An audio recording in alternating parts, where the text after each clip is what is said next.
Now, we've been covering all day the fact that it's Remembrance Sunday and the King's going to lead the nation today for the first time as monarch. And of course, we'll have the 2-minute silence at 11 o'clock, wreaths laid by members of the royal family at the Cenotaph in London. But it's all about real people as well, all of this. And you will remember that over the past year, we've talked quite a lot to Paul Minter, veteran who went on this remarkable round-the-country run to raise money for Head Up, which is a charity he founded to help serving members of the armed forces and veterans deal with mental health problems, because there's a lot of mental health issues. Anyway, he's come back in again this morning, now that he's had time to rest those legs after your... what was it, 5,000 miles? 5,000 miles, yes. I mean, good grief. I mean, it was a remarkable feat. It was amazing to watch the tracker every day to see where you were getting up to and all the stuff you were posting on Instagram. What's it feel like now that you have done it? It's been almost a year since we first had you on. It feels really good to actually stop running, I'm not going to lie. But it feels even better now that we can focus solely on the charity, getting the retreat up and running, and start to help the people that we set out to help in the first place. Yeah, because we need to remind everybody, I suppose, that your ultimate aim is to build, really, a retreat where people who have got struggles of various sorts and need to get away or need counselling or anything like that, they've got somewhere to go to do it. Yeah, it's so important to have more and more of these places out there where people can go to and get help. And there are lots of help. There's lots of help out there, but a lot of people don't know what sort of help they need or where they can go to. So it's so important to have a big variation of different things that people can go to and see what sort of help works best for them. And I feel that Head Up Charity, the retreat that we're going to have and develop, is going to help so many people, almost anyone. Anyone can use the methods that we're going to teach people and strengthen their mindset and mental resilience. It's interesting because on Remembrance Sunday, and what we saw at the Festival of Remembrance last night and things, we remember those who have died predominantly, don't we? But we also need to remember those people who survive but come out changed, whether it's, you know, physical injuries or mental injuries as well as a result of what they've been through. Yeah, it's so important to remember those that gave everything. And a day like today is the perfect day to really be grateful for what they gave. But there's so many people that go on the battlefield, and very few people can go on the battlefield and come back and be completely unscathed. The things you do, the things you go through, and the mindset you have to go be in to do the things you do is almost unchangeable. So there's so many different things people need to do to put in practice to help themselves. I mean, you were blown up twice, weren't you, in Afghanistan? I was, blown up 2 times, and I was very grateful and thankful to come out completely unscathed. And unfortunately, not everyone did. I lost people in those situations, but I also lost people people came out without all their limbs and their bits of body. So I'm very grateful to have come out completely you unscathed. were physically unscathed, but it doesn't mean that you don't think about it, worry about it, stress from it. No. Have nightmares, all of those things. Exactly, and there's hundreds of thousands of people in the UK that are suffering with those conditions. But there are things that we can do to help ourselves and to make our minds feel more at peace. And this is what we want to do to help people. Because what is shocking in all of this, I remember the first time we talked to you and you said you'd known since you left the army, I think it was since you'd left, 11 people you'd known had taken their own lives. And while you've been doing the run, 3 more people, you know, have taken their own lives. We need to stop. We need to give these people a real sense of having somewhere to turn, because they're clearly in a desperate position. Yeah, I speak to people on a daily basis. I have close friends even now that are struggling, and their wives, family members are unsure how long they're going to survive for, and it's really upsetting. More needs to be done. There is a lot more that can be done, and we just need to push past those barriers and hopefully get a lot more support both from the armed forces and the government. I mean, PTSD, which is, frankly, only a recently coined phrase, isn't it, when you think of the wars that have taken place and the people who have come back suffering. Kathy has got in touch. Morning, Kathy says, I'll be remembering today my father, who was in the 18th Scottish Regiment and was one of the soldiers who relieved Bergen-Belsen, the concentration camp. Although he survived the war, he never got over the sights he saw and suffered from terrible nightmares until he died a few years ago. And that's it. These things have always happened. People have always come shell back. shock. Yes, they used to call it shell shock. They used to call it worse things as well, didn't they? Because it was seen as cowardice almost. So it's always been there, and it seems that we still have a long way to go to actually properly helping people. We've got such a long way to go. We are on the right track where people are talking about things a lot more. People are opening up, and I'm hearing more and more people all the time, and all different generations and ages of people. But there is a long way to go. There's a lot more help that needs to be offered out there to people. But there is a lot of places out there that can help people, but people just don't know where they are, how to approach them, or even when to approach them. A lot of people often say, I don't think I'm bad enough. So it's almost like they've got to wait until they're really bad to get help, which shouldn't be the case. We need to be a lot more proactive as well as reactive. How important has it been? Because, I mean, obviously we've talked to you, and I know you've been on other media as well. You know, you've got yourself, especially you've been going around the regions, you've done a lot of regional telly and radio and things.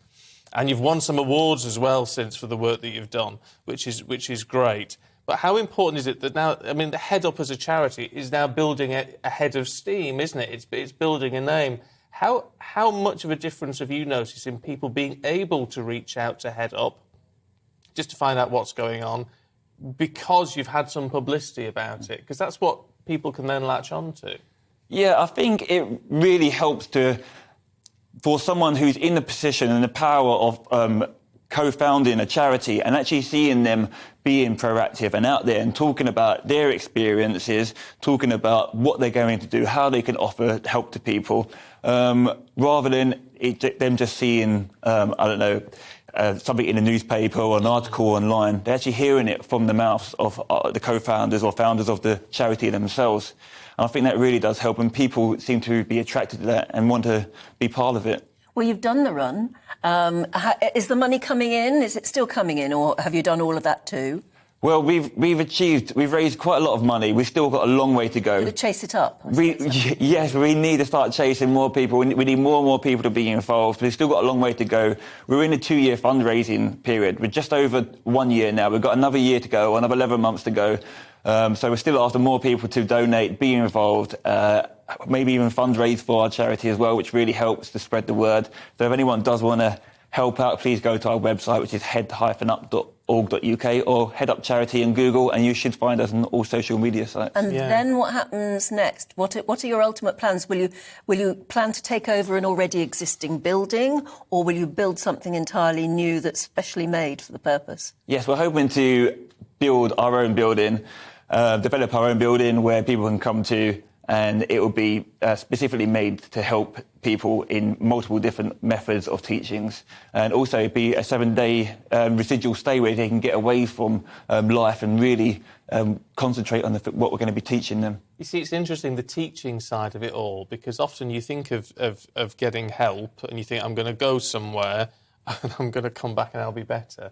But this is about saying you're be teaching people, helping people to help themselves for the rest of their lives, hopefully. Yes, exactly. You know, there's no quick fix in life with anything. It's all about finding different ways which help you to be a more happier and more fulfilled person in life. And we just want to give people multiple different ways that they can do this. We've already got an 18-month aftercare package in a way of an app which they can then use each day to progress with the teachings. And also, we'd love to be able to signpost people from our charity to others and vice versa. Yeah, I was going to ask, is there any one, but there probably isn't any one particular thing that you can say to people that will help?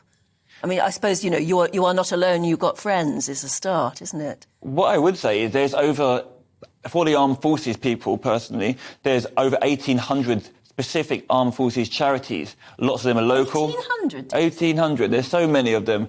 Some of them are very small charities, are very regionalised, but there's loads out there. And what I would say is just Google, go onto the sites, try and find out what's in your local area, speak to bigger charities, find out who they know that can help you. There's so much help out there. But when you are in a pretty poor mindset, it's difficult to actually pick up that phone or to go online. So if you know someone who's struggling, please go and do it yourself. Go online and find out local charities, places that can help them, and maybe let the charity know about the person that needs the help. But is it also a fact that the very sort of person you want to reach, being in a very desperate frame of mind, the worst thing he wants to do, or she, is to face up to that problem by going to seek help or by going to counselling or teaching anything? Yeah, they can really put a victim card on people when they don't really want it, even if they need it, which is kind of what we're doing as our charity. We are open to everyone, anyone. It doesn't matter what their mindset is. So we're very proactive as well as reactive, but it also takes the stigma away of saying, I need to go for help, because anyone can come and use it and just find different ways in how they can improve their mindset. So with that, how important is it that there must be a lot of people, I mean, what's your experience of this? A lot of people who are going through what we would describe as having some issues, veterans or even serving at the moment, who are going to, and they think they're the only person. Yeah. They don't think anyone else can relate to how they're feeling. How important is it then for those people to know that they are not alone in all of this? I see this all the time. I've spoken with hundreds and hundreds of veterans face-to-face and armed forces personnel still serving, and they pretty much all think they're alone. They say, I don't know what to do. I don't know what's happened to my emotions and feelings. I feel like I'm a completely different person. And they do generally think like they're the only person going through it, and they're not. And then when I tell them about my experiences and about the hundreds of other people I know, they really start to open up and feel a bit more at ease with themselves. So if anyone is watching and anyone knows someone, just be open and honest, because every single human being, we all have problems. We all have mental health issues at some point in our lives. So it's something that we can share and feel like we're not alone. Yeah. Yes, I mean, you always have to remind people, don't you? If they had a broken leg, they'd go to a doctor and get it fixed. Yeah. And if you do sense that there's something wrong in here and really getting to you, then go and get help. It surprises me that we're surprised by it, in the sense that I can imagine what you have seen, for example. I can imagine it, but that's totally different to actually being there and seeing it and losing colleagues and all that goes on in the theatre of war. It's no surprise you come back damaged from going through that, is it? I mean, it must be horrific. Yeah, I mean, to put yourself into a position where you need to go and do the stuff you do on the battlefield, to run through bullets, to see bombs going off, to be in that position of high alertness for months and months, days at a time, you're never going to come back fully the same. And that's the sort of sacrifice armed forces personnel, they make. But there needs to be more to bring people back down, to make them feel at peace and at ease. And that's the one thing that I feel is really lacking with the government and the armed forces at the moment. Can I ask you, because I was very moved, and you know why, but to see the festival last night and to see the King particularly there, and the re-honouring of that commitment that the royal family has to the armed forces, how important is it for you to see that, and to see that that baton being passed from the Queen to the King?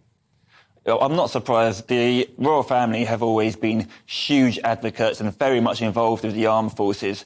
The armed forces, again, vice versa, we love the royal family. They're people to look up to, but it is very important to see it continuing and to see them showing their support in many different ways. Paul, as always, pleasure to see it. Throw that website address out again. Yeah, it's Head Up Charity, head-up.org.uk. Then if anyone wants to know more, that's where you can go. Brilliant.